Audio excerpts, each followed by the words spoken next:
Hello everyone, welcome to the build-up show. Liverpool taking on Newcastle this Boxing Day. Top of the table Reds against Rafa's Geordies. Chris, yeah, good to see Rafa back. We like Rafa, big part of Liverpool's history. I'm just going to paraphrase from the Road to Glory series. Let's bring him in, let's give him a cup of tea, give him a cuddle, sing a little walk alone with him, pull his pants down, take 3 points, kick him out the door and say thanks very much, Rafa. It's what we've been doing at Anfield pretty much all season long, isn't it? To all the other managers, so why not continue it with Newcastle? I think we all know how good a manager is. I think we all know how good he was for this city and how good the Rafa Benitez Foundation is still doing great work over in Merseyside. But none of that matters on Boxing Day. What matters is going there and making sure that we're top of the Premier League at the end of Boxing Day. And I think, we all know, I think, how Newcastle are probably going to set up against us, how Rafa is going to try and tactically steal a point or three.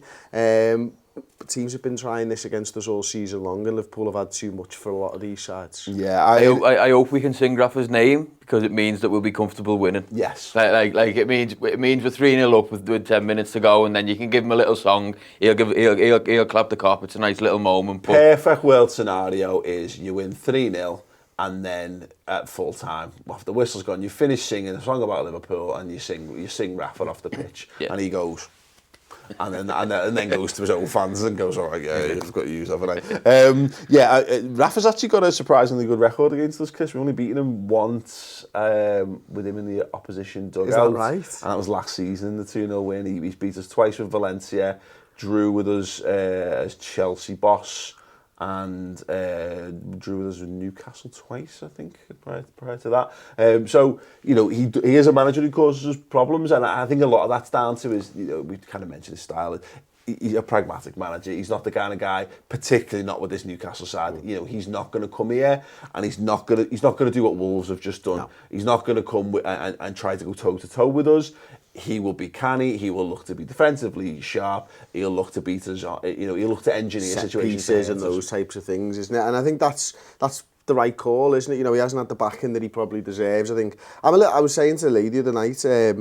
I actually think the Premier League misses having a good Newcastle side, and you know what? I love Benitez, and I think sometimes people think his sides are a bit more negative than actually when he gets a chance. He does open his sides up. I think back to that 08-09 side, and we'd go and score loads of goals. But he's almost at odds with what I think of as Newcastle and their football club and their philosophy for as a football club. He feels like, although he's a great manager, he's almost an interim manager until he can get back to that free-flowing football they're famous for. The Newcastle fans absolutely love him, and he does the same thing he did at Liverpool, where he was like, it's me and you and the players against the owner, and he creates that thing, and he gets the fans on his side like that. He has had the worst luck, or he's a glutton for punishment when it comes to choosing football clubs, by the way, because he has had such rough treatment from owners of football. The thing about the Rafa thing is that I hope Newcastle get bought out, and I hope he gets given the funds, because this is where him and Mourinho have got similar qualities, very tactically astute managers. They are about defence first. But what Rafa does when he's given time to flourish, and the only time we've ever really truly seen that was at Liverpool, they got a bit of it at Napoli, of course, is that once he puts that in place, he finds a way to win football matches. He finds a way to be hard to beat, and then he gets the attack right after that. Most clubs don't ever get to see that. Like Real Madrid never gave him long enough. Inter Milan definitely never gave him long enough. Chelsea just arseholes, aren't they? Like, you know what I mean? So they didn't deserve it, even if he did. And obviously he did all right there, didn't he? So he could end up being a good manager for Newcastle, but they need to get that sorted. But ultimately, I could give a fuck about Newcastle. Yeah.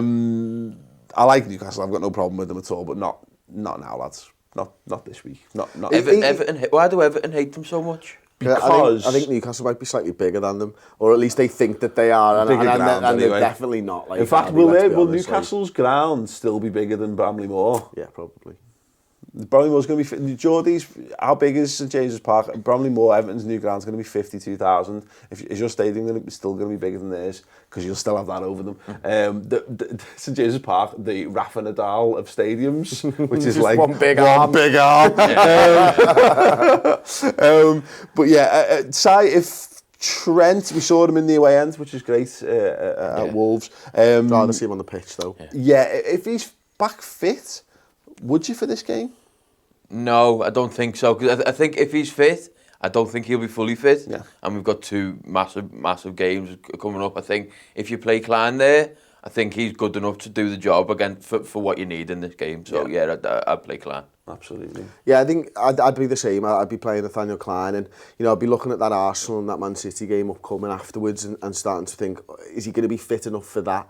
I might try and get him some minutes in this game. Bench if you can. Yeah, I think that's where I'd probably look to, because I think there'll be a few changes in this game. I think it'll be a really interesting side to see who Klopp selects, but ultimately I think Liverpool have just got to play their own game and be patient. I think they'll have to be patient in this game. We were discussing this watching the Wolves game. We think, based on the substitutions, Mo Salah's probably the least likely to start. Probably, yeah. It wouldn't surprise me to see someone like a Daniel Sturridge starting this game. It's been a few weeks now since he's been given the nod, hasn't it? And I think this is that time of the year where you need to start using your squad, and you need to start flexing your muscles a little bit. And whether it's Sturridge, it would surprise me probably if it was Origi.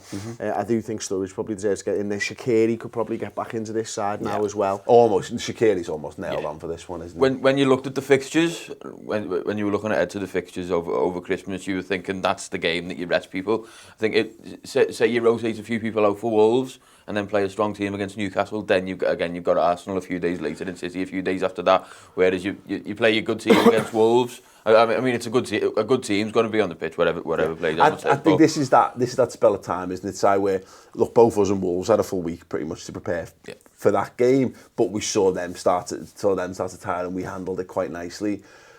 I don't think you go League Cup style rotation for this game by any stretch, but you can make. We should be capable of making a couple of changes, bringing a couple of lads like Klein's a perfect example of this for this game, because look, they play on Saturday, they play Fulham on Saturday, and so they've got a shorter period for this. And Boxing Day's always a little bit of a slog. It's always a bit odd for all football teams. You just have to bank that Liverpool are better set up for it.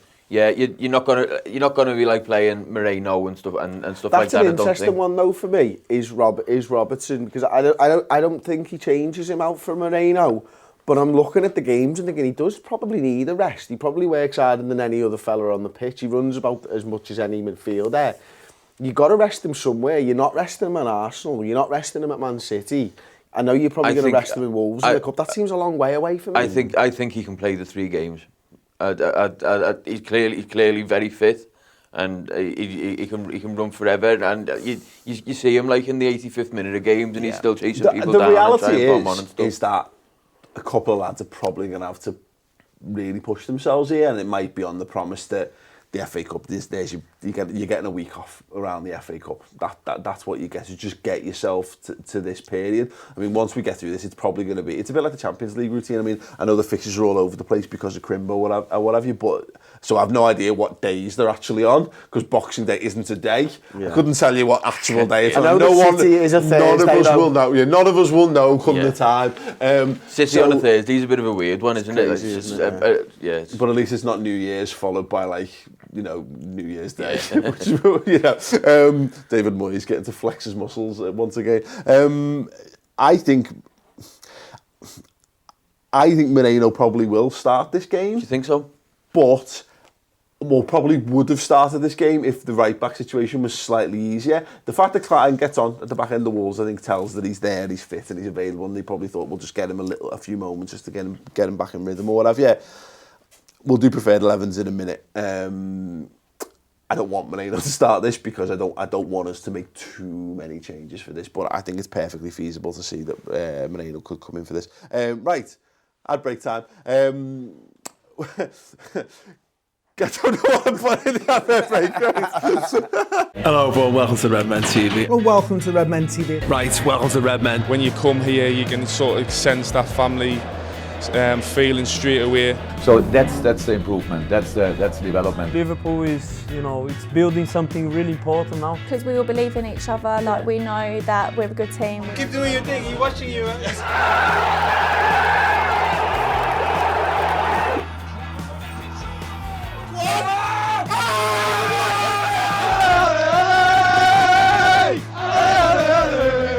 Salah's the best footballer on planet Earth by an absolute country mile. The 3rd consecutive final word show where everything is amazing. That is why Liverpool are better defensively than they were last season. I think Fakir's dead, to be honest. not literally dead. You just killed it. Coombs is up for Women's Player of the Year. There's not a single player in that back five that any of us wants to ever not play a game. We all know it's a strange game, that's why we love it, and that's the joy of football, really.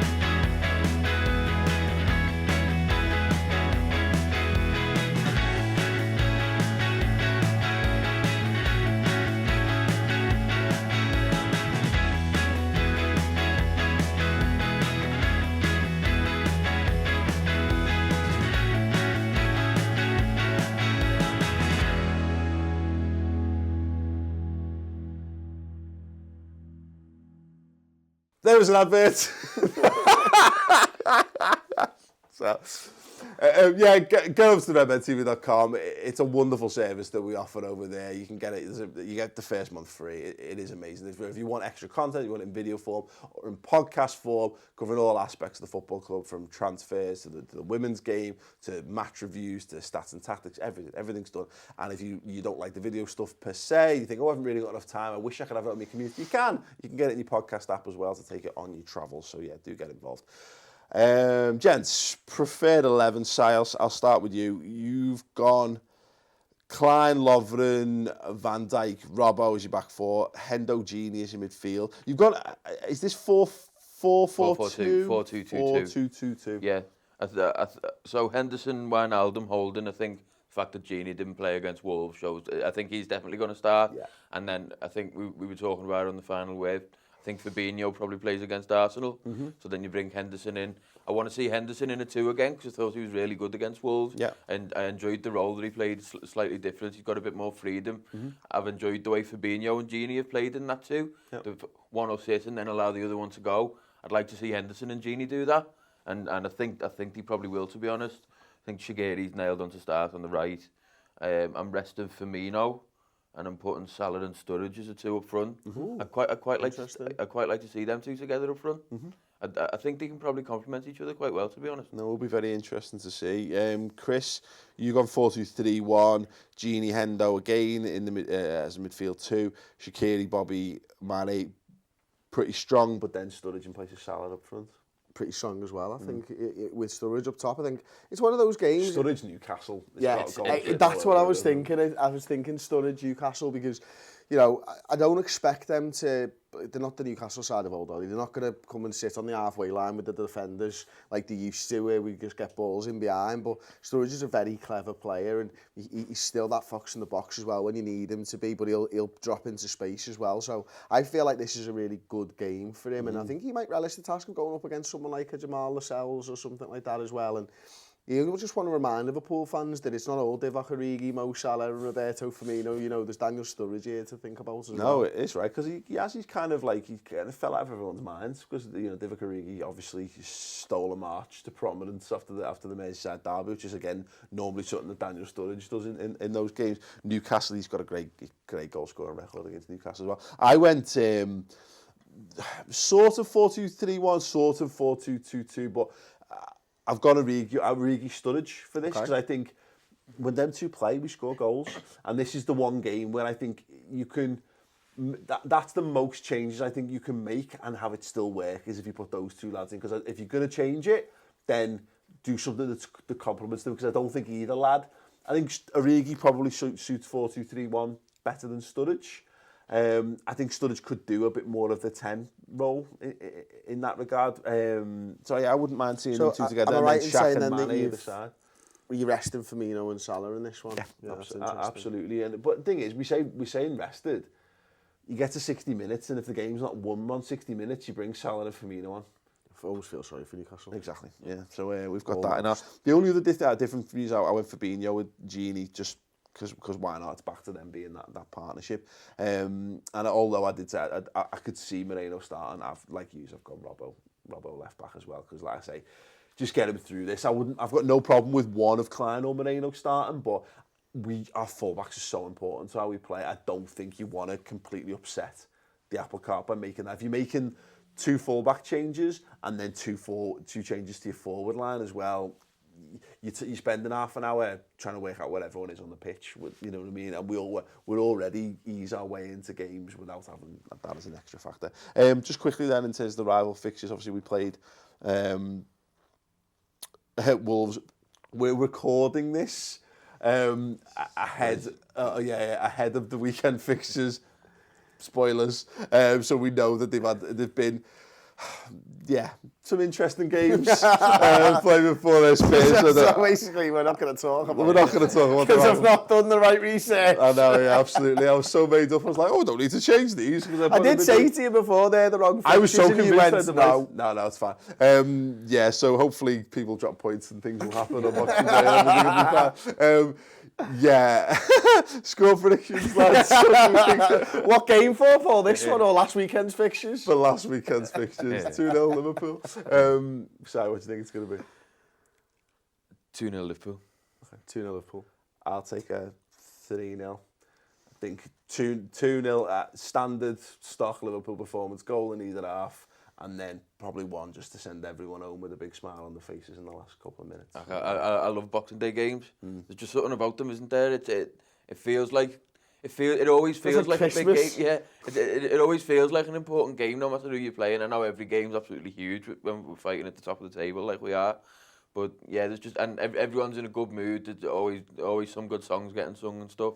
Yeah, I'm really looking forward to it. It's been a long time since I've been to a Boxing Day game. Yeah, that's it. Traditionally, I don't. It's a family thing that we don't go to the Boxing Day games. But don't worry, there will be coverage going around this game. Of course, we've got we're sending the B team. I'll be honest.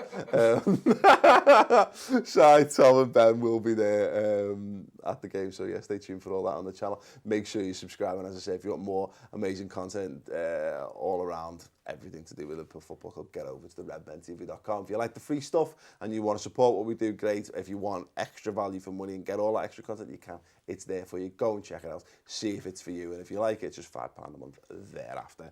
Gents, pleasure. Hope you've all had a wonderful Christmas. Yeah. Or are about to. No idea. No idea whatsoever. See you 1 o'clock in the morning. See you all soon. Thank you very much. Ta-ra.